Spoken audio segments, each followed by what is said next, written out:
I'm 94 years old, and I live alone in a little yellow house at the edge of town. People always look at me with surprise when they hear that. You still cook for yourself? You still garden? They ask, as if living past 90 should make me helpless. I just laugh. Truth is, I'm healthier than most people half my age, and I owe it to five small things I do every single morning. The first habit starts before sunrise. I wake up at 5:30, just as the sky is still gray and the birds are yawning. I don't leap out of bed like I used to. My knees remind me I'm not 20 anymore, but I sit up slowly and take 3 deep breaths. That's my quiet moment to thank the day for finding me again. I've lost too many friends to take mornings for granted. I stretch my hands, roll my shoulders, and whisper, "Still here." It's a small ritual, but it fills my lungs with purpose. My second habit is what I call my movement blessing. Before breakfast, I walk around my garden. It isn't a big garden, but it's full of life. Roses, mint, old tomato vines, and the stubborn basil that refuses to die even in winter. I walk 10 laps around the little path I built decades ago. Sometimes I use a cane. Other days I don't need it. I don't check my heart rate or count my steps. I just move. My doctor says the reason my bones are still strong is because I never stopped walking. My neighbor's grandson, who's 28, gets winded walking to his car. I tease him about it. "You have the legs," I say, "but I have the discipline." After my walk, I move to the kitchen. My third habit begins with lemon water, warm, never cold. I slice half a lemon, squeeze it into a mug, and pour in hot water. No sugar, no honey, just the tang of citrus to wake my insides. People underestimate how much the body listens to what you give it first thing in the morning. For 70 years, this little routine has kept my digestion calm and my mind alert. Then I make breakfast: oatmeal with walnuts, blueberries, and a drizzle of olive oil. That's my secret: olive oil instead of butter. My mother taught me that in 1938, before anyone talked about superfoods. The fourth habit isn't physical, it's emotional.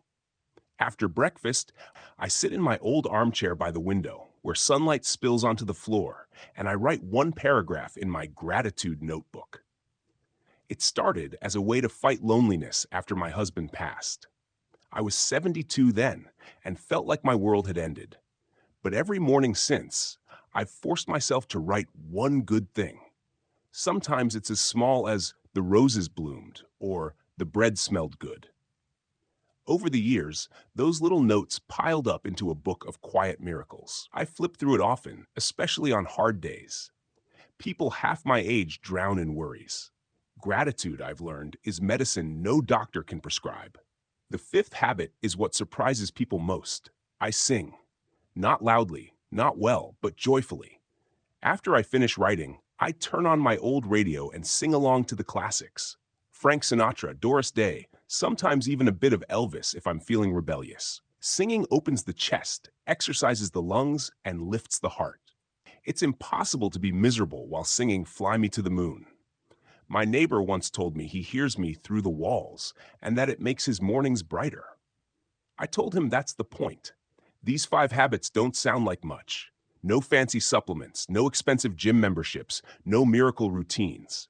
Just breath, movement, water, gratitude, and song. But together, they build a kind of armor around my spirit. I've watched the world change 1,000 times over. People racing through mornings with coffee in one hand and their phones in the other, always exhausted, always distracted. They forget that health isn't only in the body, it's in the way you greet the day.